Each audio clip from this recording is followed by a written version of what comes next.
Now let's look at a limit as we're going off to positive infinity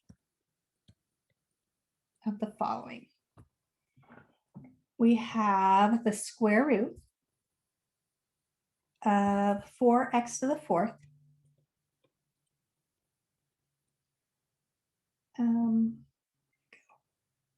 plus 9x.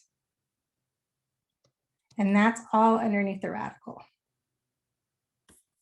And then outside we have a minus 2x squared.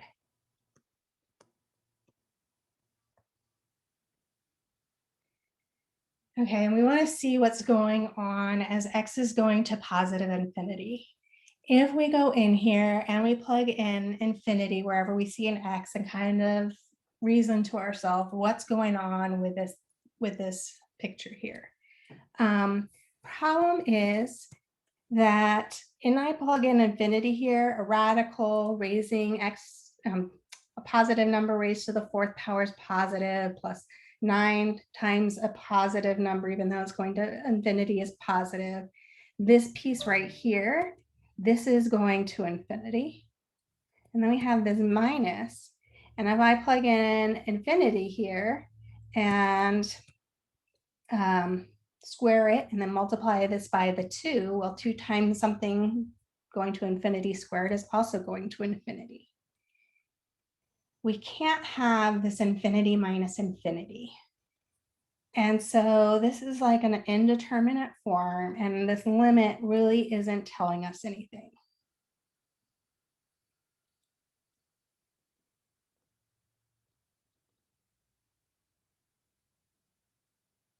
We don't know which one is growing at a faster rate, is one growing faster than the other one. And so there's a way to manipulate this. Get this. Guess what you got to do?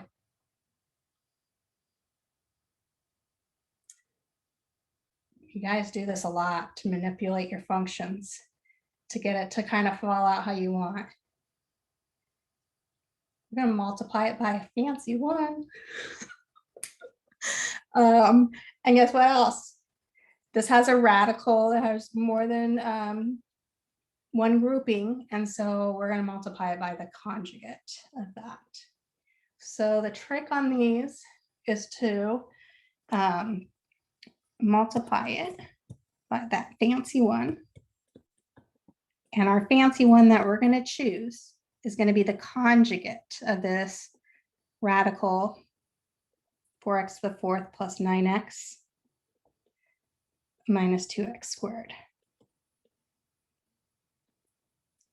Okay, so remember the conjugate is just changing the sign in between. And so we have, this is going to be 4x to the fourth plus 9x.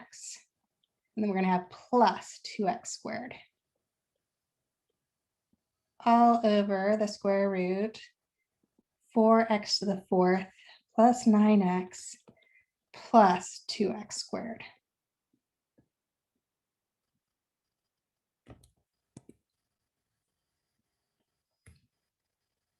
Okay, so notice our numerator, when that's a difference of squares, factor of a difference of squares. So if we distributed that out, that's still the same, that would be in the form of a squared minus b squared. So if we take that fact, we know then we have the limit as x is going to infinity.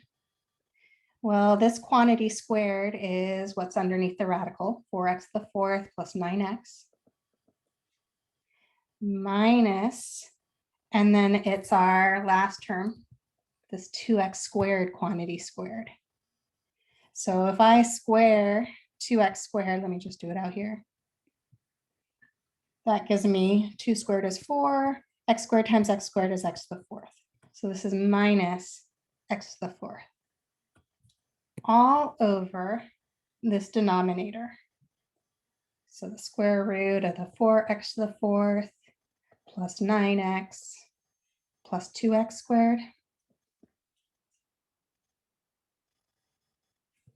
Notice that I can simplify in my numerator. I have like terms, so I have a limit as x goes to infinity.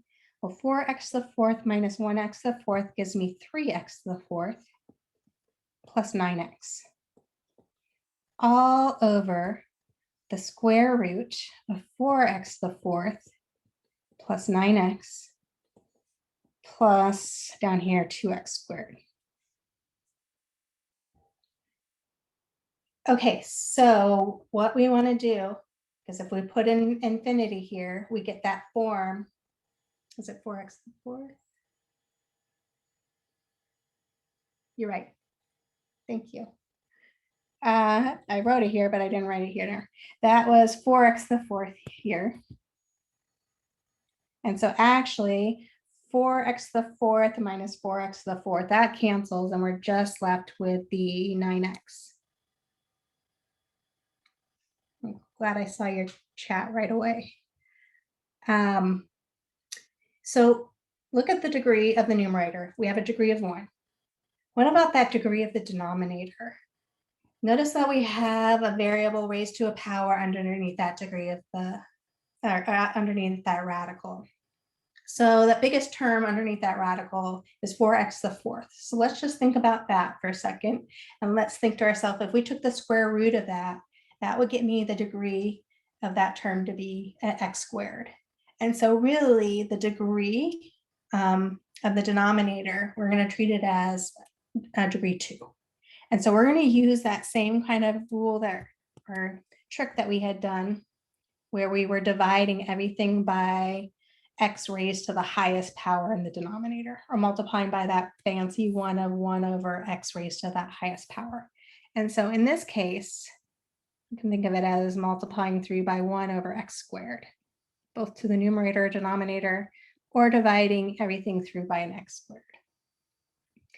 We have to be a little careful though when we put this underneath the radical. So maybe I should write it out first. So we have the limit here as x is going to infinity.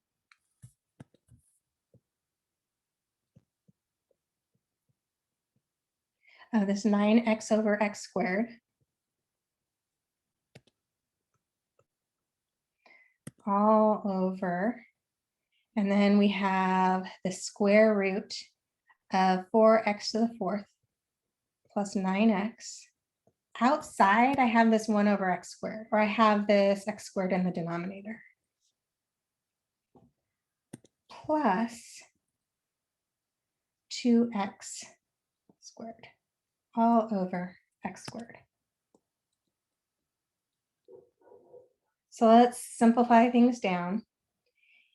And before I do that, let's just kind of talk about this on the side. So I want to look at this piece right here. So the square root of 4x to the fourth plus 9x all over x squared.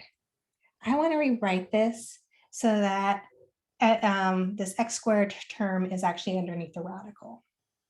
So we gotta think to ourselves, how can I rewrite that so I would get the same thing? Well, if I square x squared, I get x to the fourth, and the square root of x to the fourth is x squared. So I'm going to use the fact that x squared is the same thing as the square root of x to the fourth. And so doing that, I can actually rewrite this as 4x to the fourth plus 9x, that's underneath, all over x to the fourth.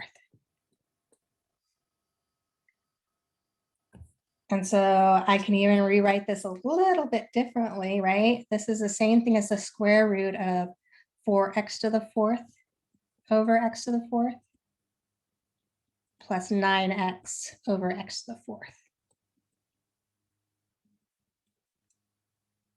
So let's use that to rewrite this here. And while we're doing that, let's simplify it. So actually this would be 4, right? Plus 9x over x to the fourth is 9 over x cubed. I actually want to use that one. There we go. Okay, almost there. We got the limit, x goes to infinity. Well, 9x over x squared, that's 9 all over x, all divided by this square root of 4 plus 9 over x cubed plus, so 2x squared over x squared, those x squares cancel, and we're just left with 2. So let's look at this as x goes to infinity now. Let's look at each piece of this rational function. And so if I look at this, 9 over infinity, well, that piece, that goes to 0. Square root of 4 is okay. Square root of 9 over x cubed, that goes to 0. And then 2, as x goes to infinity, goes to 2. So notice here we get back 0 in the numerator, all over the square root of 4 plus 2. Or 0 over 4, which is 0. So we have a horizontal asymptote, and it's going to be 0.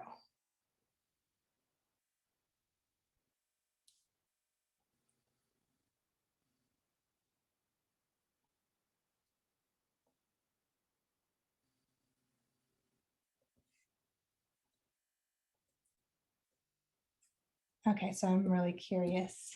I want to look at this at Desmos real quick.